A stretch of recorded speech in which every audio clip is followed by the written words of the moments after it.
to know the difference between the demons and us.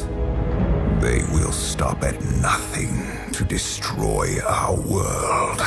And we will sacrifice everything to save it.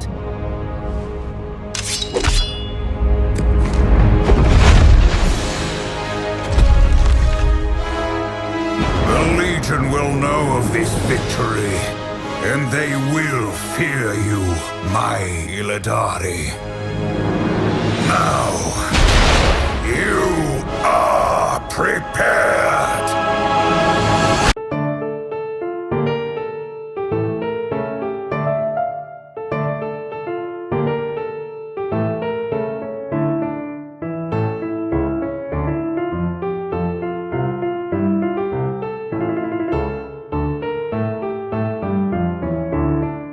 Did you enjoy it? The little break from Steven Universe discussions? Well, it's back.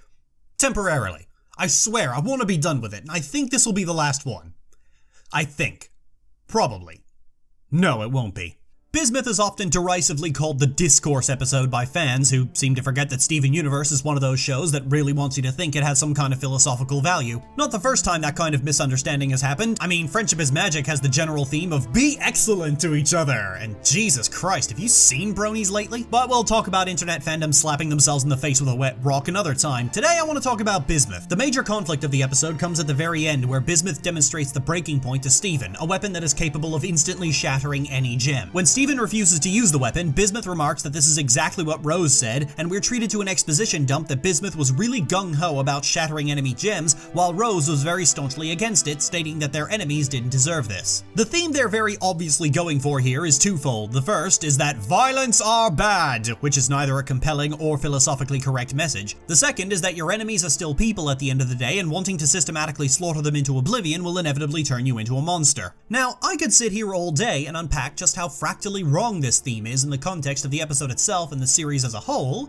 so I will. I'm not against a gray and gray morality. In fact, I love the idea. It's probably my favorite form of storytelling to pit two factions against each other that have their individual concerns and their own ethical failings, and more importantly, just how much everyone else suffers as a result of it. The Cold War is a much more interesting story to tell than World War II because it has two superpowers engaging in a decades-long dick-measuring contest over whether capitalism or socialism was the better economic policy, and how much the rest of the world was suffering as a result of this one-upping contest. This sort of concept works really well when both sides are equally flawed and equally well-intentioned, and in Steven Universe, they're not. Like, not even close.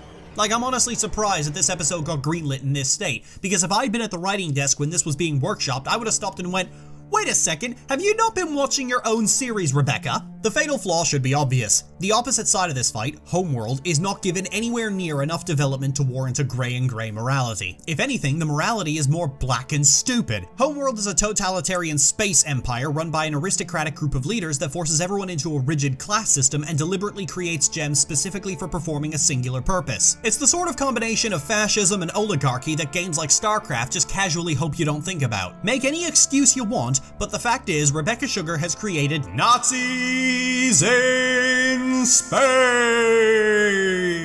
If there's one faction that absolutely destroys any possibility of gray and gray morality, it's Nazis. Once you play the space fascism card, any idea of sanctimony gets thrown out the fucking door. You can do whatever you want to Homeworld gems and it would be completely fucking justified because Homeworld has absolutely no scruples. You guys know how the majority of the crystal gems' current duties center around corrupted gems? That's actually Homeworld's fault. Those gem mutants made from artificial fusion that Garnet sees as an atrocity and is second only to Maleficent screaming on the subtlety meter? Again, that's Homeworld's doing. The cluster, incubating in the Earth's crust and threatening to destroy the entire planet and the 7 billion living beings on it? Homeworld's fault. It is the exact opposite of controversial to suggest that it would in fact be a great idea to shatter the diamonds and fashion their shards into jewelry. And to suggest that destroying the diamonds would make the crystal gems just as bad as them is so mind-bogglingly stupid that anyone who does suggest it ought to be checked for debilitating brain damage. This is the big contradiction between the kind of show Steven Universe is and the show it likes to think it is. Rebecca Sugar seems to really want to have her cake and eat it too by having complicated moral dilemmas characters, while also making it very obvious who she wants you to root for. So when Homeworld shows up, everything is simple and straightforward and so obviously fascist, what with the caste system and the human zoo, and Yellow Diamond wanting to go completely Darth Vader on the Earth due to a personal grudge. But when they're not around, we see just how strange and cowardly Rose is, how sanctimonious the crystal gems have to be about being better than Homeworld, and how bad it is to shatter gems, while also justifying shattering gems at the same time. Someone needs to sit Rebecca Sugar down and tell her that she has to pick either complicated squabbling between factions or rebellion against an obvious oppressor, and that she can't have both unless she introduces a third faction. To show an example of this idea done right, look at Star Wars: The Old Republic, BioWare's KOTOR-themed MMO. Like World of Warcraft, SWTOR lets you choose whether you want to play for the Galactic Republic or the Sith Empire. And like Knights of the Old Republic, you can choose whether you want to play a light side or dark side character. Here's the kicker though. Playing one set of moral choices over the other doesn't change your allegiance. So it's possible to be a dark side Jedi or a light side Sith. Star Wars has never done that before. Historically, in Star Wars games where you're given moral choices, turning to the dark side instantly changed your allegiance and vice versa. But now that idea was going away in favor of letting you still fight for your chosen faction. Now the Republic was always a den of corruption, so being dark side on their end wasn't much of an issue. But the Sith had to change to accommodate this. And change they did. In the Old Republic, the Sith are split between two primary disciplines: the squabbling Dark Council, who are constantly clawing for power and backstabbing each other and causing the infighting that keeps getting the Sith beaten in every era, and the traditional Sith, who respect power but are honorable and don't waste resources by slaughtering underlings for minor screw-ups. The dark side Sith are spoiled oligarchs who view the smaller fish of the Empire as mere playthings for them to abuse, while the light side Sith are fundamentally aware that this wastefulness is making the Empire weaker. This is the kind of Sith you can be if you play light side. One who welcomes aliens into the Empire, who forgives screwing up, and who is open to working with the Jedi and the Republic when the necessity arises, as it does in later expansions. These Sith can express open resentment for the infighting of the Dark Council for making the Empire weak through their wasteful displays of power, and punish acolytes who murder people on Droman Khas. The Old Republic did exactly what it needed to do for a moral choice and dual faction system to work. They elevated the Sith Empire from Nazis in space to an actually nuanced and multifaceted nation. Still authoritarian, still predominantly fascist, but given enough depth that you can potentially see the Sith Empire actually working and prospering within the context of the game's story. This is what Steven Universe wants you to think Homeworld is. A flawed but complicated nation, but it does a lot of telling and absolutely no showing. The viewer is constantly put into positions where they're expected to sympathize with Homeworld, even when they're doing terrible and horrible things. Remember that super weapon cooking in the Earth's crust? Turns out that Yellow Diamond only made it for the express purpose of destroying the Earth because it has bad memories attached to the loss of Pink Diamond. There's no immediate use for the cluster afterward, and Homeworld has presumably left Earth alone completely aside from the cluster. They came about this concept by experimenting with artificial fusion, an act so horrendous and abhorrent that it made the only gem that isn't in desperate need of being institutionalized nearly have a complete nervous breakdown. An act that is tantamount to putting a gun to two people's heads and forcing them to fuck. Any one of these actions alone, from the corrupting light to the cluster to the artificial fusion, would have warranted killing the diamonds 1,000 times over. If a real-life human being did this, they'd probably do away with the lethal injection and just burn them alive. But while Sugar seems totally cool with demonstrating just how disgusting and vile and evil the diamonds are, the moment that it's suggested we do something about them, suddenly we're supposed to consider the value of a life and the ethical dilemma of murder. We're supposed to look at this obviously black and white morality as having shades of gray, when so far Sugar has refused to actually demonstrate that. She wants to have a story about fighting back against one's oppressors, but she also wants to sanctimoniously preach about non-violence and he who fights monsters, and she can't have both. What's worse is that Sugar has had the opportunity to introduce some nuance regarding Homeworld that was practically stood right up on her desk slapping its bum in her face. Jasper, the gem who gives a lot of birthright philosophy and preaches about Homeworld's caste system, right before she has a complete breakdown and reveals that she has a vengeful hatred of the Earth and of Rose for killing her diamond. Jasper was practically dripping with potential to introduce some nuance that would have made Bismuth's themes actually mean something, but we couldn't have that. We could have Jasper being assigned the role of abuser simply by virtue of the fact that she's big, which is a level of cliche that less serious cartoons get torn to fucking pieces for, and which Sugar can't seem to go 5 seconds without undermining. We can corrupt her and then bubble her because Sugar's written herself into a corner by virtue of the fact that she can't go 5 minutes without demonstrating that Jasper's right and the crystal gems do need to keep resorting to fusion in order to fight her. In fact, the way Jasper's treated is near identical to the way Bismuth's treated. She shows up, is assigned the role of bad guy simply by virtue of being a butch character, and is then bullshit excused out of the plot when they throw too many wrenches into the mix. This is to say nothing of the way that Rose and Bismuth are visually coded, and which one is trying to be a sanctimonious cretin and which one is assigned the role of psychopath, or perhaps the worst part of it all, a series built around an oppressed lower class rising up against the harsh oligarchs who were taking advantage of them, a theme that is very fucking topical right now, turning around and telling said oppressed lower class that taking any kind of direct action whatsoever surrenders an imaginary and worthless moral high ground. To say that Rebecca Sugar's writing is problematic is like saying Bill Cosby is a bit of a perv. It also undermines itself again. Stephen only stops Bismuth by getting a drop on her and managing to destabilize her form and put her gem back in its bubble. Stephen has to resort to violence because he can't actually convince Bismuth that she's wrong.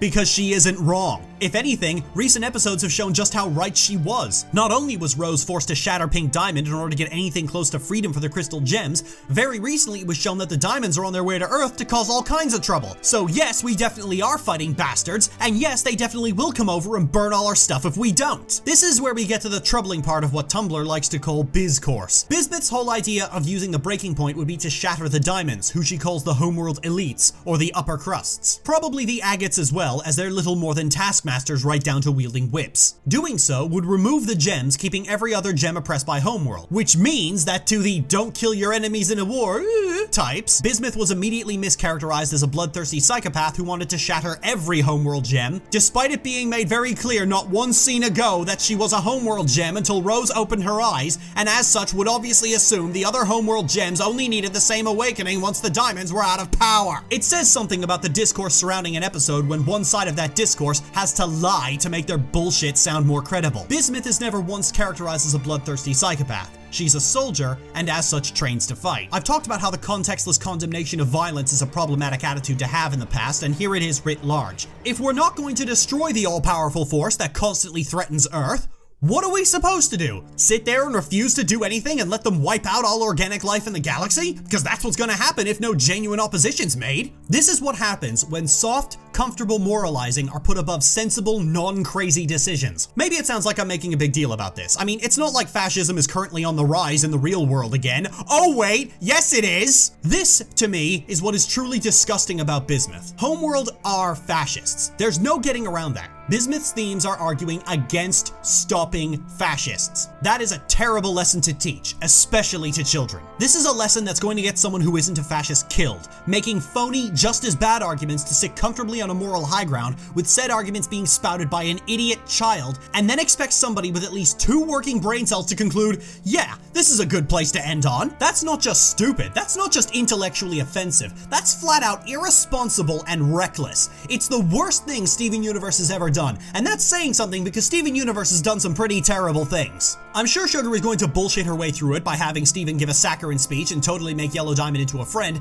but that's going to be a favorable situation she crafts for herself. But as far as I'm concerned, this is not something she can walk back on. Like it or not, Rebecca Sugar approved of an episode of Steven Universe that told kids that killing a Nazi makes you a Nazi. An idea that is wrong at every conceivable scale of resolution and is only believed by perpetual cowardly fence-sitters, naive children, and actual Nazis trying to game the system in their favor, regardless of motive. Regardless of malice, that's the fact of the matter, and it's something I don't think anybody should forget the next time Sugar has something to sell us. Whether you love it or hate it, whether you think Sugar is a malicious Nazi apologist or a naive and sanctimonious soapboxer, the fact of the matter is, Rebecca Sugar told children that killing a Nazi makes you a Nazi. Barring any amazing new revelations, that should be us bidding adieu on Glass of Water to specific Steven Universe topics, although the show itself will come up as an example in some topics I have planned in the future. And ultimately that's a shame, because I actually like Steven Universe. It's why I'm so fucking angry about this.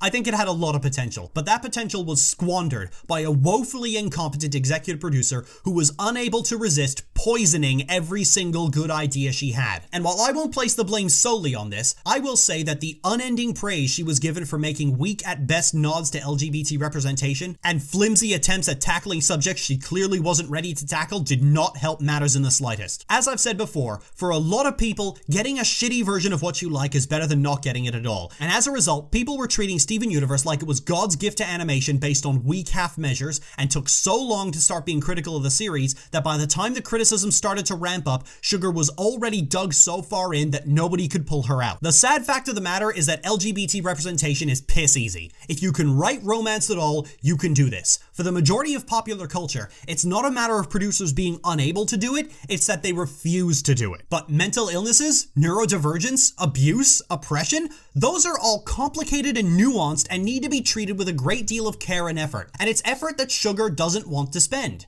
After 4 years of this, I have to put it down to that. Much like Amethyst, Sugar's problems all stem from the fact that she is too lazy to put in any real effort. I guess like Amethyst, she needs a really big lady to kick her ass.